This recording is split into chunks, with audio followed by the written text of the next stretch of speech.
I was there. I witnessed a miracle yesterday. I witnessed a miracle. I witnessed basketball history taking shape right in front of my eyes. And oh my God, it was an incredible experience. I'm going to tell you all about that in a second and more. Hasan, please don't go to another game. I need the Spurs to win. Sorry. I know I have the opposite effect of Donald Trump. Donald Trump is the cooler. I am the guy who brought it back. Okay. Let's be real. Yeah, we saw the hand of OG, the hand of God in action last night. And so much more. I'm going to talk to you all about that. I was not mentioned in the celebrities that were invited. I was not mentioned in the celebrities that were invited to watch the game list either. It was a strange vantage point. Here, I'll show you. I think I took a photo of it, didn't I? Oh wait, we didn't post it. But I guess you can kind of tell from this angle. It's like behind one of the baskets, but like not exactly behind, but just like not in the center. But here, Marge posted it. This was our angle. So it's not like terrible, but it's also not. It was actually a lot better than I thought we were gonna get, because I thought we were gonna be nosebleeds, like literally at the top. But Madison Square Garden is incredible. Its layout is so good, and I will say it's probably the best basketball. It's definitely the best basketball game I will ever watch for the rest of my life. Yeah, it wasn't an ideal seat, but I will say Madison Square Garden, the vibes were exceptional even before basketball history was made. It's unlike the Staples cryptocurrency arena. It's not like, I've been to many Lakers games, right? You guys know this. MSG is a totally different demon. Okay, you got the lasers up top. The vibes were fucking insane. Maybe it's because it's the finals, but I mean, it was an exceptional experience. I had similar seats on the other side of the arena for Game 3. It should have been me there in Game 4 instead of you. Yeah, well, sucks to suck for all of you, but yeah, the vibes were completely out of control. Biggest comeback in NBA history. Does anyone have the other? Does anyone have the other video of our vibes when we first got in, when Marge was like, I brought my kids to the game? I love when our data nerd, Jules Nader, has done the data, crunch the numbers. I'm a numbers guy. He crunched the numbers. The Spurs absolutely fucking collapsed in the second half. Biggest choke I've ever seen. Yeah, as you guys know, for the record, as you guys know, everyone say thank you right now. Father who art in heaven, hallowed be thy name. Thy kingdom come, thy will be done. The Knicks in 5, on earth as it is in heaven. Give us this day our daily bread. So, yeah, this was us. There were many Hasanabi heads, by the way, around us. And then there were some Hasanabi enemies around us, too. Enemies of socialism, enemies of the working class. Maybe some cop-coded Knicks fans that happened to be right in front of us that were like, oh, what is that t-shirt? Because I was wearing the Mom Donistan t-shirt, and someone was like, that's not my Maya. And then we found out they're from Long Island, which is, I mean, literally, that's not your mayor. So you don't have to fucking worry about that at all, But by the end of the night, we were all expressing camaraderie and comradely behavior as the Knicks brought it back. And what a fucking game it was. I hate Wendy's. Look, I'm wearing the appropriate merchandise. I love the Knicks. I love the New York Knickerbockers. He's not one of us. Kill him. No, I love the Knicks. Go Knicks, Knicks in 5. He's also Muslim. That's the one thing. This was our vantage point. And pretty decent seats overall, nothing to write home about, but it's not terrible either. And it cost a grip, let's be real. But here's the thing. The Knicks Kafia is insane. I will tell you this, okay? And I hope Will attest to this if he's honest. I know March will. The entire game, okay? The entire game, I was sitting there as Will was contemplating suicide, okay? I was sitting there literally telling him over and over again, it doesn't matter. They're going to bring it back and they're going to fucking win. Even when they were losing by 29 points, I was like, dude, I know this sounds like a LeBron story, but I'm so glad that there are other people out there who can attest to this. I just kept repeatedly telling them over and over again, you're freaking out. And I know you want to kill yourself right now, but if you kill yourself now, you're going to miss out on the Knicks bringing this back. And I was right. And the reason why I was right, the reason why I said the Knicks were going to bring it back is because they've always brought it back, no matter what the fucking gap looks like, because they are like fucking piranhas, okay? And let's be real, the Spurs team is too young and is not clutch and cannot deal. When they lose their confidence, they lose everything. The whole fucking team falls apart, and we watched it unfold in real time. All it took was for them to cut the lead down by like 5 or 6, and from that point on, it was a wrap. I personally never thought that the Spurs were winning, even when it was fucking plus 29, plus 30, which, by the way, is literally a record-breaking lead. No away team in NBA Finals history, with the exception of the bubble, has ever had a 29-point lead on an away game. It was historic. By halftime, it was already NBA history. I knew all it would take for the Spurs to bring out the choke point, because they are choke artists, okay, to fucking start choking, was brick a couple 3-pointers, okay, have the Knicks eat away slowly but surely at the comfortable lead that they had for the fucking first 3 quarters of the goddamn game, and it was a wrap from that point on. Spurs scored 76 points in the first half and 30 in the second half. 76 points. They were shooting at almost an 80% from the 3-point line. Do you understand how fucking insane that is? They were at like 78% for the first half from the 3-point line. And then they got fucking reversed. It was disgusting. And I'll tell you something, okay? I'll tell you something right now. Were there some bad calls in the first half? Absolutely.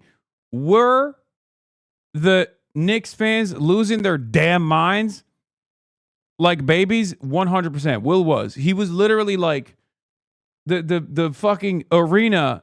I was worried about the referees making it out alive, okay? The way that Madison Square Garden had decided that the real enemy wasn't the Spurs, but actually the referees, was wild to watch, okay? And no, I don't think Towns got robbed. I think Towns hooked Wemby's arm. I don't think that was a crazy call. I know that was like a big call in contention, and everyone was like, dude, that's fucking bullshit. He literally hooked him. He had his arm, he grabbed his fucking arm in between his armpits on his way up to the basket. That's a normal call. Like, that's not a fucking crazy. That's not that crazy of a call. There were definitely, the goaltending one was crazy. That was absolutely wrong, right? The goaltending call was wrong. I mean, that straight up was goaltending. Okay, Cornette should have been hit with goaltending on that one. That was goaltending. Fair is fair. I'm calling balls and strikes. Now, we all know there were numerous instances where the Spurs franchise was seen to be a fraudulent franchise. Yeah, Kyle texted me as well, and he was so weak. He was so weak-willed that he missed the greatest comeback in NBA history. In any case, can you show Will's reaction at the end of the game? He was so happy. No, he was losing his fucking mind, dude. He was like, please God, please God. And by the way, he shouldn't have been pleading to God. He should have been pleading to Fox, because that's what bricked it at the end, okay? And if it wasn't for him, the outcome could have been so different. If it wasn't for him and OG, the outcome would have been so different. Isn't that crazy? In those final moments, every second matters. And we'll obviously play it. But yeah, they chopped that lead down in the third quarter, really. They fucking chopped that lead down dramatically. I mean, look at the fucking points by quarter. You know? They put up 26 points in Q3, the Knicks did. And the Spurs put up only 14 and then only 16 in Q4 as the motherfucking Knicks went crazy mode.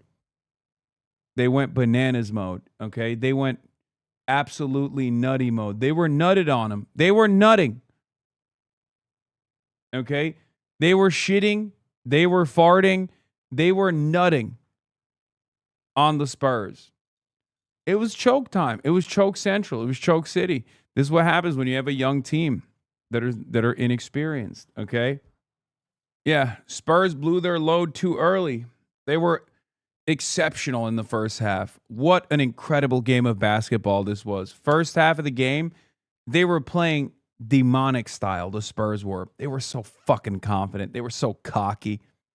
I think it was OG that fucking choke slammed Wemby. Like, elbowed him in the neck.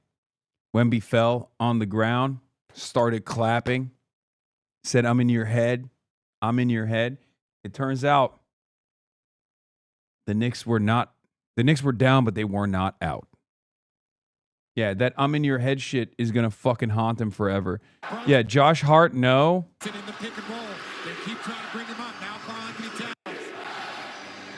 Bucks throws it away. Josh Hart ahead of This literally, like, look at this. 104-103. 2 minutes remaining. This lob, this miss, would have been immortalized if it wasn't for Fox. Okay?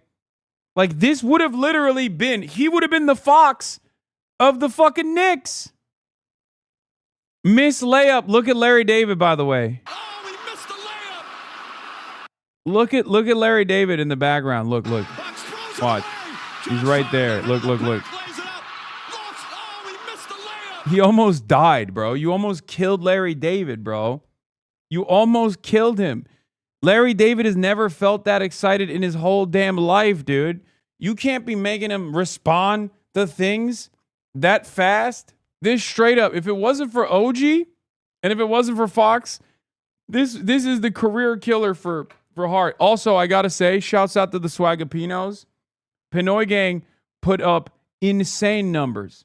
We could have gone and watched the most ass game of all time, and instead we watched the best game of all time. One of the greatest. I cannot believe that I was in the room for one of the greatest NBA Finals games that will literally probably take decades to fucking to have anything similar, like a comparable experience.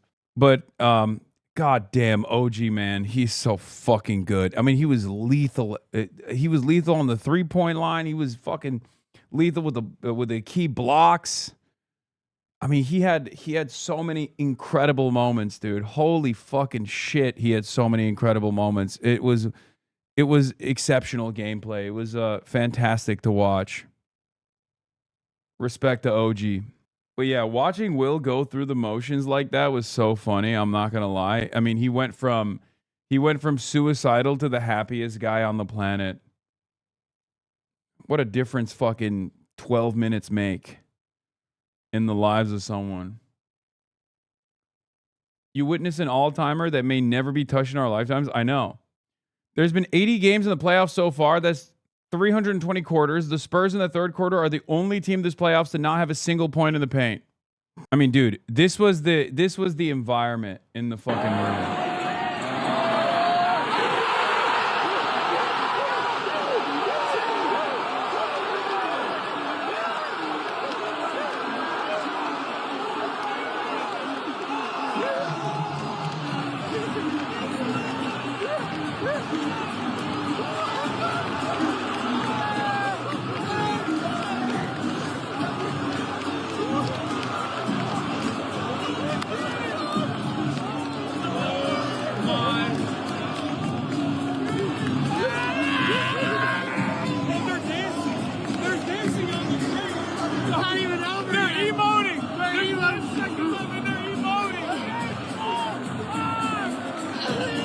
Did Will get to know all the people all around you? Yes, dude. I mean, when you're in that situation, everyone is it's everyone's family. Okay. Look, there's one more video of him fucking losing his blind mind.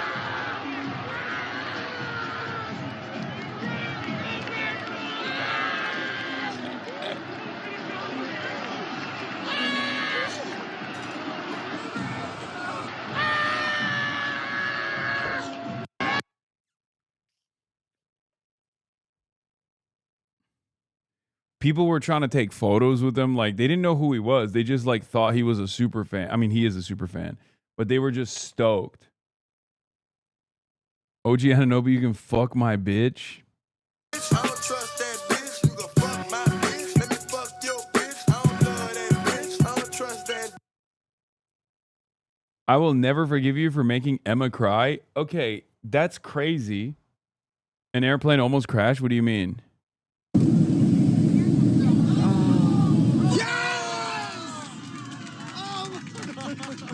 Oh my God. Thank God the whole plane is watching, so they knew exactly what was going on. If the Knicks pull this off in 5, it'll be redemption for the 99 finals with the same cadence. Yeah, bro, Fox got to retire for a bit. Darren Adolf Joseph Fox Hitler, nicknamed Choke, a 20-point lead. 29-point lead is a German-American professional basketball player. That's crazy. Okay, anyway. Here, I'll start here. I got to go pee real quick. Madness at the Mecca. That's it. It's over. The greatest comeback in NBA playoff history. This morning, the Knicks mounting the greatest comeback in NBA Finals history. Brunson gets it, fires up a three. Shot no good. The triple's gone. Down 29 points. The hand now. of God. The hand of God, dude. The tip.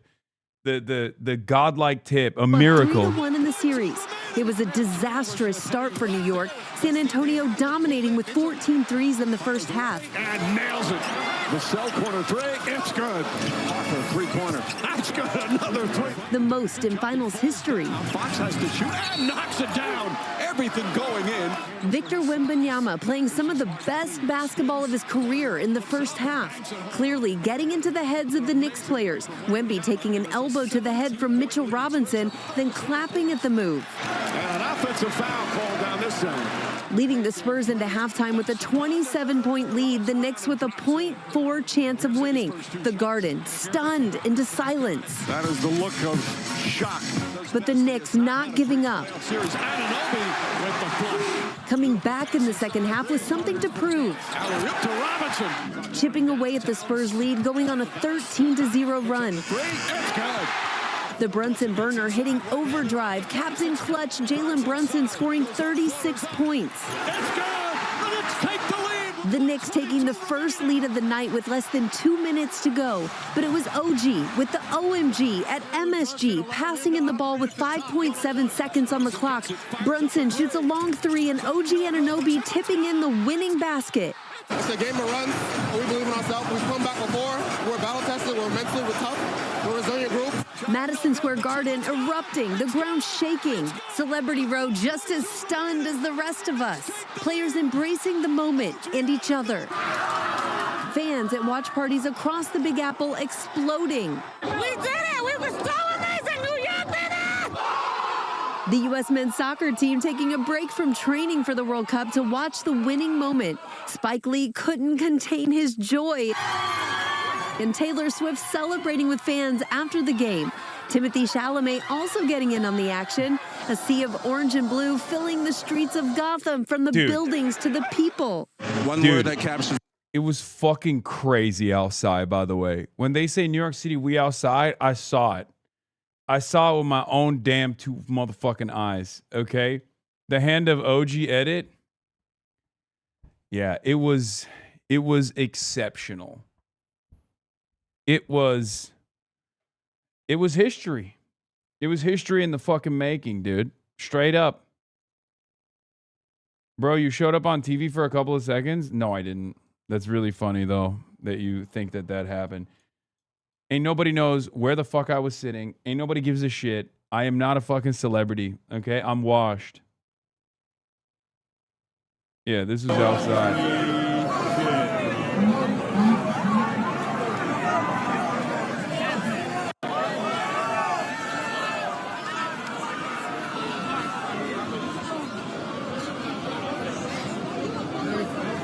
How do you let him get a clean path to crash? Brother, that was Fox.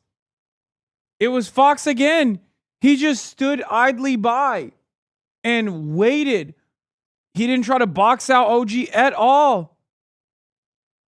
No, literally, like he was genuinely demonic. I can't believe she cried. I was so scared. There was a published list of celebs and one of your Hasanabi themed Twitter people shared it. You weren't on it? No, I know. Darren Fox sold the game right after that French baguette got shook at the free throw line. Dude, that was incredible, by the way. I cannot believe Wembanyama couldn't make both of his fucking free throws. That was devastating. But I'm telling you, dude, if you were in that room, I don't know how if it translated to the television screens or not, but it was literally a presence, dude. It was an immensely threatening aura. There was an immensely threatening fucking aura in the room. His knees were trembling, buddy. That was crazy. Jake Shane makes the list, but not streamer Will Neff and Hasan Piker. I know. Let's go through every dog shit play that De'Aaron Fox made in the second half. Just a head-scratching pass by the little fella here. Then 60 seconds later, Fox, who should be the last person on planet Earth doing a James Harden dribble, step back shot, does that. So Fox actually gets taken out. It is kind of crazy how much he fucking sold, dude. It is crazy. Like, he was at the scene of every crime. After that shot, he checks back in with a minute left. And what in the actual fuck is that pass? And then the very next possession, at the end of the third quarter, Fox. I think an investigation is in order to see if there was actual, like, I don't understand it. It was not just like a regular choke, man. It was far beyond it. It was unlike anything I've ever seen. Like, did he have a Kelce parlay or something? Like, what the fuck was it? Like, this requires an investigation. The amount of like egregious errors. I mean, 2 is fine. Like, one is gonna happen. 2, all right, like it's unexpected. 3, we're talking, what the fuck? This is irredeemable. 4, you need to be ejected from the league.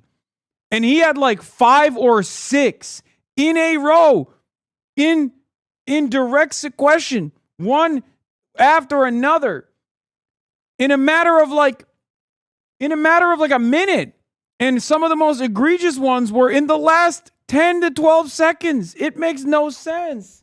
Again, dribble. Right off the foot, and out of bounds. And then this succession. Shut up. I fucked up my words. Shut up. Possession right here. 3 minutes left, 4-point game. Imagine this being your possession. This is the biggest play of the game.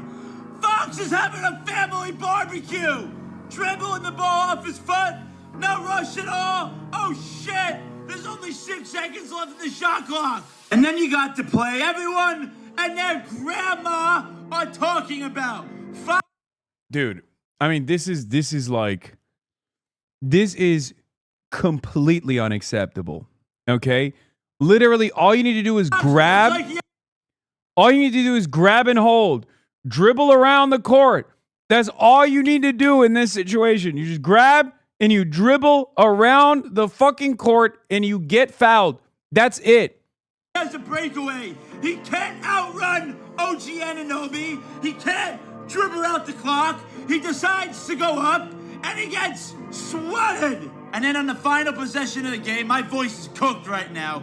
Fox is on Anunoby. Wemby is on... this is the other side of that story.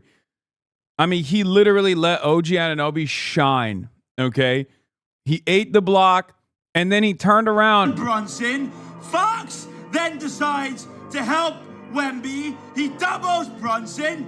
No one's on Anunoby. End up, maybe, yes, maybe, that will be your winning. God damn, Unc, can we get the politics, my dude? Man, shut your bitch ass up. This is one of the most important piece of news that took place, and I got to fucking experience it in real time, okay? Anyway, and yeah, greatness happened. Magic happened there, and I was there to witness it. I have the fucking commemorative ticket right here. Okay, I got the commemorative ticket right here. NBA Finals Game 4, Wednesday, June 10, Madison Square Garden. This is shit that you tell your children about, okay? What a night. What a fucking night, dude. And yeah, I got a towel as well, and I gave the towel to Emma earlier. And she cried. A piece of that greatness that I brought for you. Are you for real? From the actual finals. Is it upside down? I legit might cry. Oh my God, you're crazy. Yeah, I'm sorry. You're crazy. It's so funny to say might cry as you're crying. I'm not. It hasn't come out yet, but I burst into tears last night. I just couldn't believe what it means to the city. And my husband was calling into WFAN as a 12 and 13-year-old boy, debating about the Knicks. I mean, it's in his heart. And so She crowed. She crowed. We crowed. We crowed. Okay? She cried. I cried. We crowed. This means to me. I have this t-shirt. Maybe I'll pull it out. I don't want to be superstitious. But it says honorary ball kid on it because when I was 11 or so, I got pulled onto the floor. Free tickets for celebrities? Charles Barkley, how long have you actually been a season ticket holder? I don't have a season ticket. I just get the tickets. The celebrities, the Knicks, gave us the tickets. You show on our show watching you guys all these years. Forever. But you like a real fan. Like a lot of these other freeloaders, they just showing up because the Knicks are doing good. How long have you actually been a season ticket holder? I don't have a season ticket. I get the tickets. I think he's joking, by the way. I'm pretty sure he is a season ticket holder.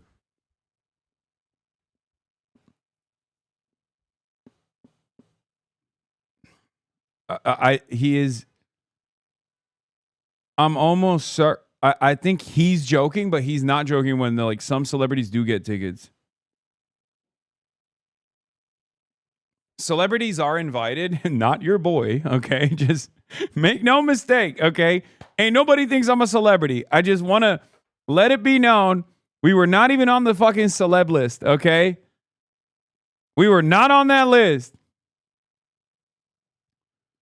So before you get it in your mind, The celebrity, they give us the tickets. Man, stop lying. I don't think I could afford the Knicks season ticket front row. No, I'm lucky. No, I think it's because I've been coming for so long, that they feel I'm a loyal fan. Our family's been. I thought Ben Stiller and Spike Lee were the only two celebs that actually pay for their tickets. He's not joking. The guy he sits next to gives him the tickets. Who? Spike Lee? Coming forever, so I'm lucky enough to get that. And but I've been coming since I probably had 1974. Wow. I remember Draymond was not born. Yeah, I mean with my dad, meeting the Knicks. I remember when I was 8, 9 years old being here. Yeah, where they are. Yeah, this dude's been watching the Knicks since he was 8. Like Timothy Chalamet as well. Timothy Chalamet is a real fan. For people, there are certainly a lot of celebrities who are, I guess on the Knicks bandwagon. I normally probably wouldn't go to this game if it wasn't for Will. I was there for Will. I made a promise to him that we would months ago when it was not when way before the Knicks were in the playoffs. I told Will that I would go watch the Knicks in Madison Square Garden with him. So, it just happened to be the greatest fucking game of all time. But there are a lot of celebrities that are bandwagon fans. It's just funny because all of his teams have been ass his whole lifetime. I mean, it's the Jets and the Knicks, right? So this is a remarkable turn of events for him.